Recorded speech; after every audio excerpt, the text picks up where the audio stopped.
तो बेटा last 2 classes में हम लोगों ने क्या पढ़ा था यार, हम लोगों ने पढ़ा था trigonometric ratios of some specific angles, ठीक है, जिसमें हमने वैल्यूज यूज की थी sin 30, sin 45, cos 30, cos 90, ये वैल्यू यूज की थी बेटा।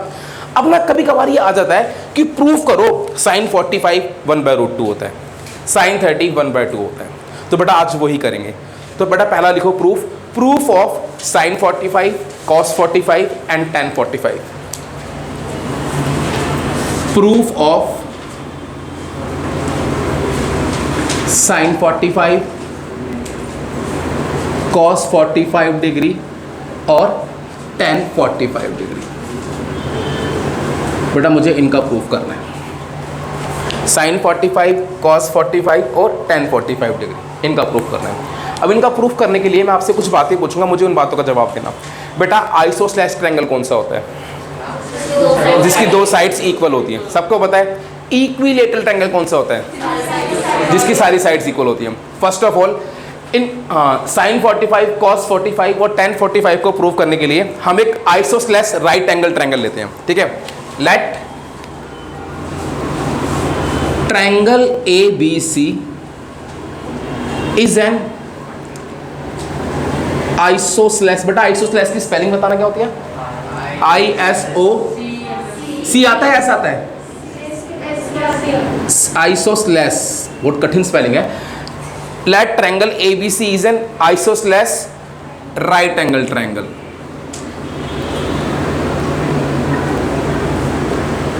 आइसोस्लेस right angle triangle, right angle at B, ये है बेटा, समझ गए। मैंने क्या लिया, एक ट्रायंगल लिया ABC, वो कैसा ट्रायंगल है, आइसोस्लेस भी है और राइट एंगल भी है, और बेटा राइट एंगल कहाँ पर है, B पर। ये बात सबको समझ में आ गई, चलो आ जाओ। अब जरा बेटा एक काम करते हैं, मैंने बनाया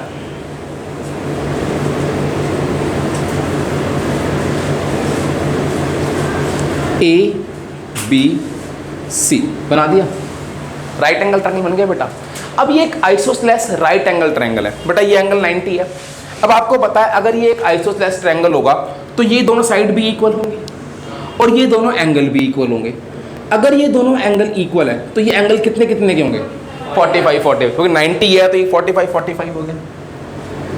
ये बात समझ में आ गई सबको, ये भी 45 होगा, ये भी 45। बेटा यहाँ तक कोई डाउट किसी को, पक्का। अच्छा अगर ये दोनों इक्वल हैं तो ऑब्वियसली ये साइड भी इक्वल होंगी, तो मैंने लेट कर लिया ये भी x और ये भी x। कोई डाउट किसी को, सारी बात समझ में आ गई। अब by Pythagoras theorem, by Pythagoras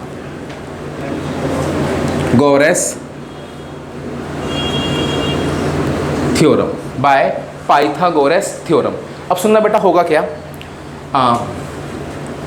AC का स्क्वायर इज इक्वल टू होगा AB square plus BC square. बेटा कोई डाउट किसी को, AB कितना है x स्क्वायर, BC कितना है x स्क्वायर, तो AC का स्क्वायर कितना हो गया x square plus x square 2x square. तो बेटा AC कितना हो गया √2x स्क्वायर। AC कितना हो गया बेटा, कोई डाउट किसी को, यहाँ तक कोई बात, यहाँ तक कोई डाउट बेटा किसी को, सबको समझ में आ गया। अगर यहाँ तक समझ में आ गया तो बेटा आपका क्वेश्चन भी हो गया। देखो बेटा कैसे, मैंने लिया ये आ गया √2x, एक मिनट बेटा स्टॉप राइटिंग फिर तार लेना। मैंने लिया sin C, साइन क्या होता है बेटा P/h, C के लिए परपेंडिकुलर क्या है AB और हाई को क्या है AC, AB अपॉन AC। तो साइन C की वैल्यू कितनी है बेटा 45, बेटा AB कितना है x, AC कितना है √2x, x से x कैंसिल, साइन 45 डिग्री की बेटा वैल्यू 1/√2 होती है। हो गया प्रूफ, समझ में आया बच्चों, हो गया प्रूफ। अब बात करते हैं cos 45 की, चलो cos 45 के लिए भी cos C ले लेते हैं। अब cos C base upon hypo, C कितना है, C के लिए बेस क्या है BC, हाइपो कितना है AC, cos 45, BC कितना है x, बेटा AC कितना है √2x, x से x कैंसिल, cos 45 कितना आ गया बेटा 1/√2। समझ में आ गया। tan 45 के लिए क्या लेंगे, tan C लेंगे, tan C। tan c बेटा, tan क्या होता है p बाई बी, तो ये कितना हो गया A B upon B C. अब c की वैल्यू बेटा कितनी थी 45, ए बी कितना है x और बी सी कितना है x, x से x कैंसिल, tan 45 की वैल्यू कितनी हो गई 1। इतनी बात समझ में आई बेटा, पक्का। तो sin 45 प्रूव हो गया, cos 45 प्रूव हो गया, tan 45 प्रूव हो गया। अब प्रूव आएगा तो एग्जाम में कर दोगे। अब एक बार इसे नोट कर लो। बेटा नेक्स्ट लिखो, proof of sin 60 sin 30, cos 60 cos 30, tan 60 tan 30। Proof of sin 60 sin 30, cos 60 cos 30, tan 60 and tan 30। ये चलो अब मेरी बात सुनना बेटा ध्यान से। जब भी कभी बेटा ये वाले प्रूफ आए 60 30 वाले, तो इसमें आपने ट्रायंगल लेना है इक्विलेटरल। लिखो, let A B C is an equilateral triangle, is an equilateral triangle. भाई मैंने एक एबीसी ले लिया, जो कैसा ट्रायंगल है बेटा इक्विलेटरल। बात समझ में आ गई। अब बेटा इक्विलेटरल ट्रायंगल कौन सा होता है, जिसमें सारी साइड्स इक्वल और हर एक एंगल कितने का होता है 60 का। सबको पता है ये वाली बात, तो बना दो, चलो बना देते हैं। ये बन गया बेटा ए बी सी। बेटा इक्विलेटरल है, सारे साइड क्या होंगी इक्वल होंगी और एक हर एक एंगल कितने का होगा 60 का। अब एक काम करो भाई, इसमें लेट कर लिया मैंने, जो इसकी साइड है वो 2x, सारी साइड बेटा मैंने क्या लेट कर ली 2x 2x 2x। कोई दिक्कत किसी को? आप x भी कर सकते थे बट 2x से आसान पड़ेगा इसलिए। ठीक है भाई, इक्विलेटरल सारी सेम होंगी बेटा, सबको समझ में आ गया। चलो अब मैंने डाला बेटा यहां से perpendicular, draw A D perpendicular B C, draw कर दिया बेटा। मैंने क्या करा, ए डी से डाल दिया परपेंडिकुलर किस पे बी सी पे। इतनी बात सबको समझ में आ गई, अच्छे से आ गई, फुल पावर। कोई डाउट किसी को? चलो अब इतना करने के बाद AD से मैंने क्या डाला BC पे परपेंडिकुलर। अब ना बेटा एक प्रॉपर्टी होती है, आप लोगों ने बचपन में पढ़ा होगा कि जो इक्विलेटरल ट्रायंगल का ऑल्टीट्यूड होता है वो बेस को 2 इक्वल पार्ट्स में डिवाइड करता है। ठीक है भाई, दूसरा इस एंगल को भी बाइसेक्ट करता है। बात सबको समझ में आ गई बेटा ये चीज। इक्विलेटरल ट्रायंगल की एक प्रॉपर्टी होती है कि उसका जो ऑल्टीट्यूड होता है वो बेस को 2 इक्वल पार्ट्स में डिवाइड करता है, दूसरा इस एंगल को भी बाइसेक्ट करता है। तो बेटा इसका मतलब क्या है, ये वाला एंगल कितने का है बेटा 60 का, ये वाला एंगल कितने का होगा 30 का, क्योंकि ये पूरा 60 होता है, वो उसको बाइसेक्ट कर रहा है। समझ में आ गया सबको? अच्छा बेटा ये 2x था तो ये कितनी होगी x। समझ में आ गया सबको? अब देखो इन ट्रायंगल ABD, बेटा in triangle ABD in triangle ABD। ठीक है भाई, चलो इन ट्रायंगल ABD। अच्छा इसमें लगाया पाइथागोरस, ये 90 है तो ये क्या हो जाएगा AB square is equal to AD square plus BC square BD square by Pythagoras. समझ में आया कि नहीं आया? आगे बेटा बाय पाइथागोरस थ्योरम।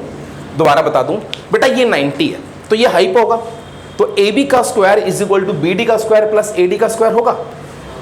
सबको समझ में आ गया बेटा? बात अच्छे से आ गई, पक्का फुल पावर। चलो फिर नेक्स्ट, अब देखो AB की वैल्यू कितनी है 2x की स्क्वायर, AD की वैल्यू मुझे नहीं पता, BD की वैल्यू कितनी है बेटा x स्क्वायर, ये कितना हो गया 4x स्क्वायर, ये इधर आके माइनस हो गया, ये कितना हो गया AD square, 4x square minus x square कितना हो गया 3x square AD square. AD की वैल्यू कितनी आ गई अंडर रूट 3x स्क्वायर। बेटा यहां तक कोई डाउट किसी को? ये सबको समझ में आ गया? अब बेटा यहां से देखो AD की वैल्यू कितनी आ गई रूट 3x आ गई। आ गया बेटा, AD कितना आ गया रूट 3x, ये आ गया रूट 3x AD। अब 1 मिनट के लिए स्टॉप राइटिंग। यहां तक सबको समझ में आ गया? पक्का। अब जरा बेटा ध्यान देना, in triangle A B D, in triangle A B D, बेटा ए बी डी में मैं बात करता हूं बी की, साइन बी किसके इक्वल होगा बताना, परपेंडिकुलर अपॉन हाइपो। बी के लिए परपेंडिकुलर क्या है जल्दी बताओ, ए डी, और बी के लिए हाइपो क्या है, ए बी, तो ये हो जाएगा A D upon A B. कोई डाउट किसी को, समझ में आ गया। अब बेटा बी कितना है मेरे पास 60 degree, sine 60 degree, A D कितना है मेरे पास √3x, ए बी कितना है मेरे पास 2x, x से x कैंसिल, साइन 60 कितना आ गया, क्या बेटा यही होता है साइन 60, समझ में आ गया। अगला अब साइन, अब लेंगे कॉस बी। कॉस क्या होता है बेटा, बेस अपॉन हाइपो। अब बी के लिए बताओ बेस क्या है, बी के लिए बेस है बी डी, वेरी गुड, और हाइपो ए बी। चलो अब बी डी की वैल्यू कितनी है x, हाइपो की वैल्यू कितनी है 2x, और b क्या था 60, cos 60 क्या होता है, और cos 60 की वैल्यू कितनी आ गई 1/2, यही होती है बेटा वैल्यू। नेक्स्ट अगला tan 60 होता है √3, चेक करते हैं बेटा, लिया मैंने tan b। शिवम tan क्या होता है बेटा p/b, बेटा b के लिए परपेंडिकुलर क्या है, b के लिए हाँ, और बेस bd, तो ये हो जाएगा tan b हो जाएगा ad अपॉन bd, ठीक है भाई। तो tan b कितना था 60, ad की वैल्यू कितनी है √3x, बेटा bd की वैल्यू कितनी है x, इससे कैंसिल, tan 60 कितना आ गया, समझ में आया बच्चों। तो प्रूव हो गया बेटा साइन 60 cos 60 tan 60, ठीक है पक्का। अच्छा मान लो कभी आ गया sec 60, तो cos 60 निकाल दिया, उसको उल्टा कर दिया, sec 60 आ गया, प्रूव करो sec 62 है। तो अब नेक्स्ट 30 की बात करते हैं। 30 के लिए फिर अब एंगल लूंगा in triangle A B D, in triangle A B D मैंने लिया अब साइन ए, चलो क्यों ये 30 है। अब इसके लिए परपेंडिकुलर क्या है बी डी, और हाइपो क्या है A B, B D upon A B, ठीक है बेटा। अब ए कितना है साइन 30, बी डी की वैल्यू कितनी है x, और ए बी की वैल्यू कितनी है 2x, तो साइन 30 कितना आ गया 1/2, बेटा यही होता है, समझ में आया सबको। नेक्स्ट अगला, अब लेंगे cos a, cos a। अब cos a, cos क्या होता है बेटा बेस अपॉन हाइपो। अब a के लिए बताओ बेस क्या है AD, इन ट्रायंगल ABD में, तो AD आ गया, और A के लिए हाइपो क्या है AB।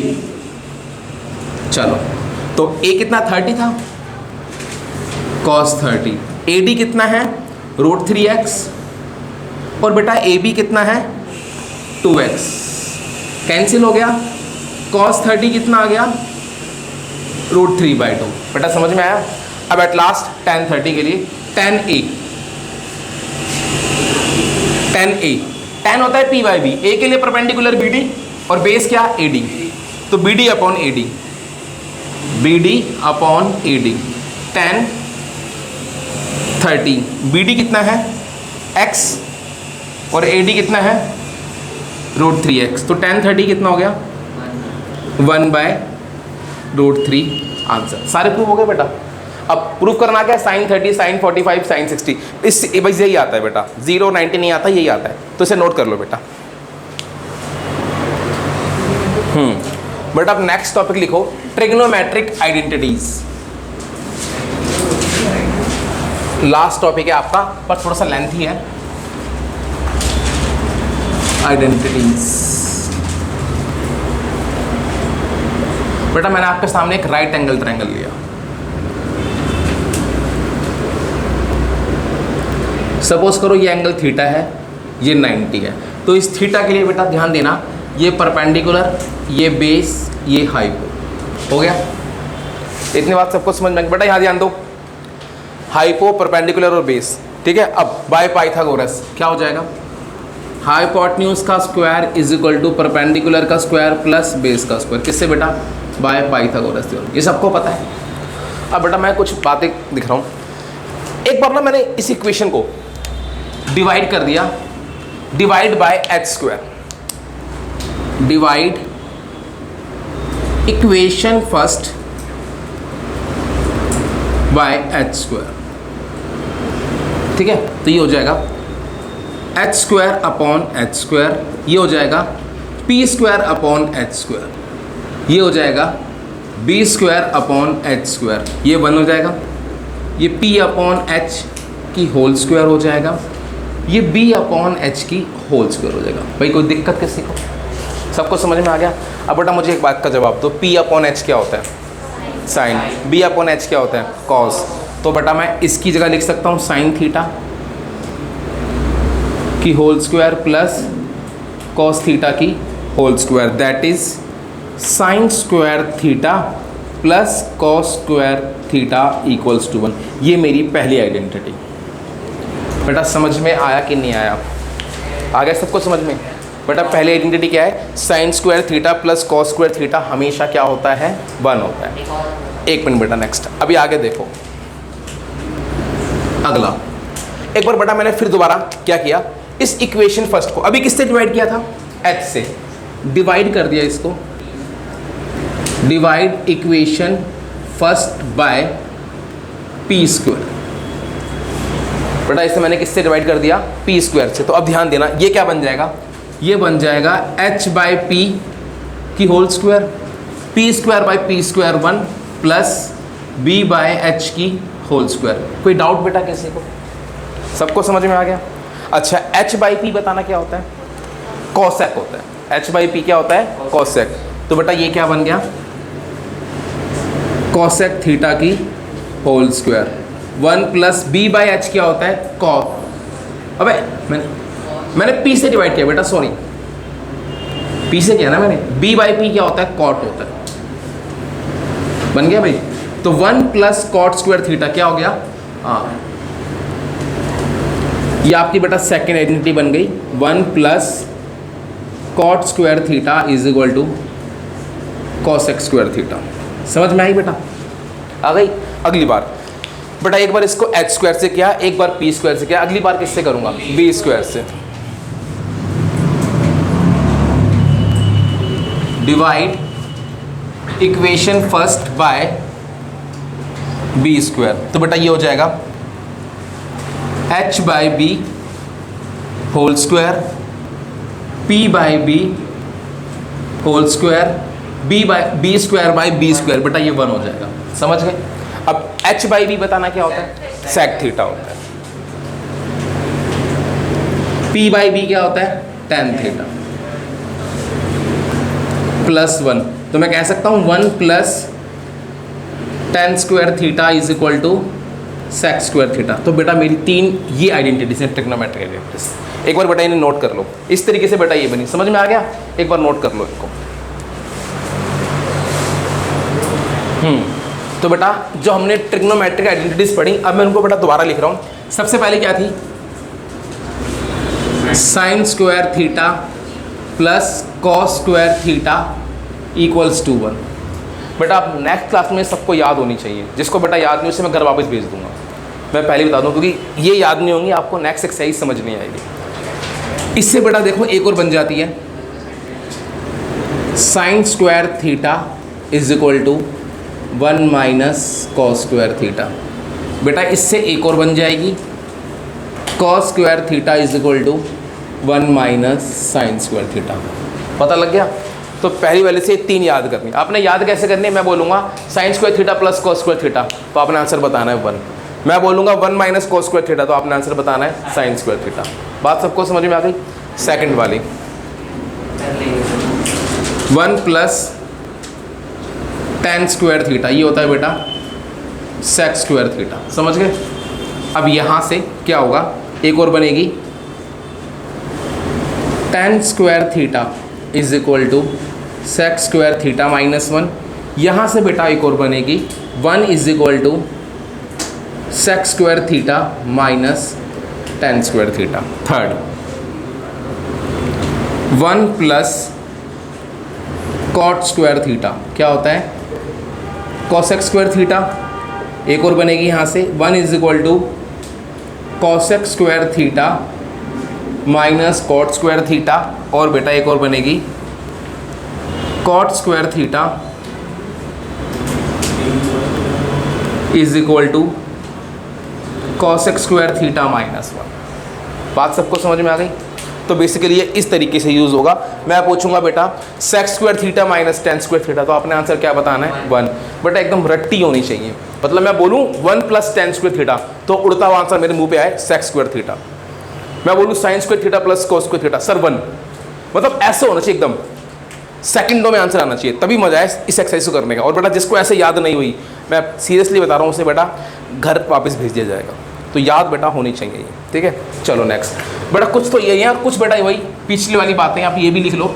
सबसे पहली बात 1 अपॉन साइन थीटा को बताओ हम लोग क्या लिख सकते हैं? कॉसेक थीटा, ठीक है। अगला 1 अपॉन कॉसेक थीटा को हम लोग क्या लिख सकते हैं? Sine theta. Similarly 1 upon cos theta को हम लोग क्या लिख सकते हैं? Sec theta. और 1 अपॉन सेक थीटा को हम लोग क्या लिख सकते हैं? Cos theta. और टेन थीटा को हम लोग लिख सकते हैं sine theta by cos theta. और कॉट थीटा को हम लोग लिख सकते हैं cos theta by sine theta. और बेटा एक बात और याद रखना, टेन थीटा को ऐसे भी लिख सकते हैं 1 बाय कॉट थीटा, क्योंकि ये कॉट का रेसिप्रोकल होता है। और कॉट थीटा को हम लोग लिख सकते हैं 1 बाय टेन थीटा। बेटा इतनी बात समझ में आ गई? पक्का? अच्छे से आ गई? Full power? ये चीज़ें बेटा आपको परसों याद होनी चाहिए। इसके बेस पे जो क्वेश्चन है वो हम लोग करेंगे नेक्स्ट क्लास में। बेटा होंगे तभी जब वो आप सभी को ये चीज़ याद होगी, ठीक है भाई। तो फिर आज के लिए हम लोग इतना ही करते हैं, बाकी बेटा क्वेश्चन करेंगे नेक्स्ट क्लास में। तो आज के लिए इतनी ही क्लास थी, ठीक है। चलो बाय।